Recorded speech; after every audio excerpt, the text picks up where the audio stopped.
Beneath the burning sky, the sun had been climbing for hours when Claire opened her eyes.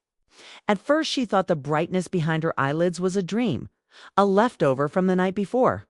But the heat was real, pressing down like a weight. She sat up slowly, her throat already dry, her skin slick with sweat. Beside her, Jason stirred, blinking against the hard light. For a few seconds, neither spoke. They simply stared at the endless horizon. The world was nothing but sand, pale gold stretching in every direction. No road, no trail. Only the faint ripples of dunes that shimmered as if underwater. "Where's the Jeep?" Jason croaked. Claire turned in a slow circle. The vehicle was gone. She remembered the sound from the night, a sudden hiss. A grinding snap, then the Jeep sinking in soft sand like it was being swallowed. They had climbed out to push, but the ground had caved beneath the tires. At some point they had collapsed in exhaustion, telling themselves they'd wait for morning. Now the Jeep was a dark speck, half buried a mile away, too far and too hot to reach without a plan. Jason shaded his eyes. "We head west.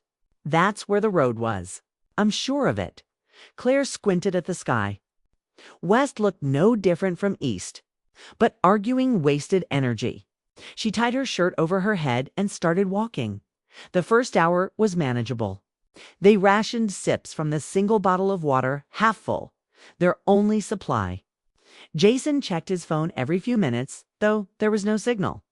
Claire tried not to think about how fast the heat was rising. By the second hour, the sand grew soft and treacherous. Each step slid back half the distance. Their shadows shrank until there were none. Claire's lips cracked. Her tongue felt thick, heavy. The sky itself seemed to vibrate. Jason stumbled. She caught his arm. "Slow down," she said. "We'll burn out." "We have to keep moving," he rasped. "If we stop, we'll die faster," she finished. They stopped. The silence was unbearable. No insects, no birds. Only the faint hiss of sand shifting in the wind. It was a silence that felt alive, like something watching. As the afternoon dragged on, mirages began to appear. At first it was just a shimmer, a distant pool of blue. Then buildings. Claire blinked and saw town rooftops, windows glinting. She almost cried with relief. "There," she shouted. Jason followed her gaze. His eyes widened. They started toward it, stumbling faster and faster until the shapes wavered and dissolved back into sand. Jason fell to his knees. "This isn't real," he whispered. Claire knelt beside him, heart hammering. She could feel panic coiling in her chest, a dangerous rising thing. "We need shelter," she said, forcing calm. "Rocks, a ridge, anything." They scanned the horizon again. To the north, a faint, jagged line broke the smooth dunes. It might have been nothing. It might have been salvation. The walk to the ridge felt endless. Claire's vision narrowed to Jason's back, the rise and fall of his shoulders. Once she thought she heard water, a faint trickle beneath the sand. When she looked down, the sound was gone by late afternoon. The ridge revealed itself as a cluster of rocks, black and sharp against the pale dunes. Among them, a narrow crevice offered shade. It wasn't much, but it cut the sun. Inside, the air was cooler by a few precious degrees. Claire pressed her palms to the stone and almost wept. Jason collapsed against the wall. "We'll wait until night," he said. "Walk when it's cooler." Claire nodded, though fear gnawed at her. Night in the desert brought its own dangerous cold predators, the chance of getting even more lost as dusk fell. The temperature plunged. Stars erupted overhead, a billion cold sparks. The beauty was cruel. Claire pulled her knees to her chest and shivered. Jason studied the stars, trying to find a direction. "I think north is that way," he said, pointing. "If we follow the ridgeline, we might hit the highway. Or we might walk deeper," Claire replied. They argued in whispers. As if the desert could hear, a sudden sound cut through their debate. A low, scraping hiss from beyond the rocks. Jason froze. The sound came again, closer.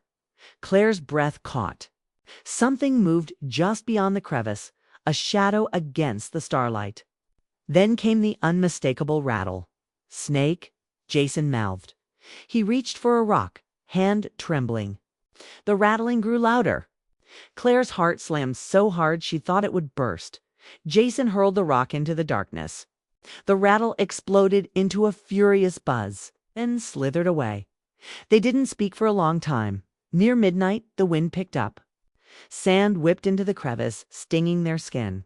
"A storm was coming. We can't stay here," Jason said. "The sand will bury us." They wrapped their shirts around their faces and stepped into the gale. The world became a blur of grit and darkness. The ground disappeared beneath waves of shifting sand. Claire clung to Jason's arm, her feet sinking with every step. Minutes or hours passed. There was no direction, only movement. When the storm finally eased, they found themselves on a flat stretch of hardpan, the sky paling with dawn. Ahead, something glinted in the early light. At first, Claire thought it was another mirage. But as they drew closer, the shape sharpened. A strip of asphalt. Cracked and faded, but real. The road, Jason breathed. They stumbled onto the blacktop and collapsed. Claire pressed her cheek to the rough surface. Tears cutting tracks through the sand on her face. No cars came.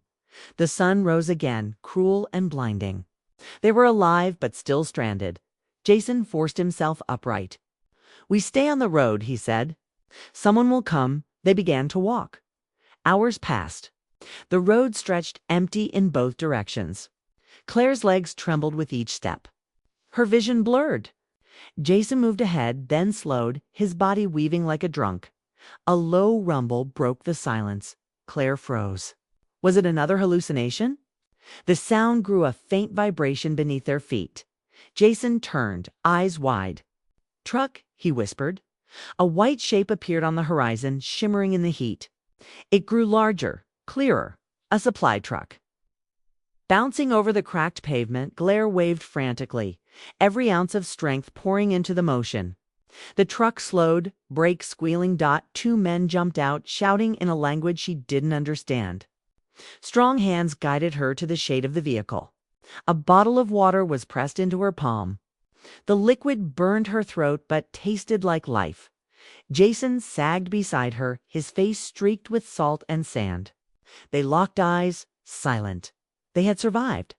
Epilogue hours later, as the truck carried them toward a distant settlement, Claire looked back at the endless dunes. The desert lay quiet, indifferent, as if their struggle had never happened. She squeezed Jason's hand.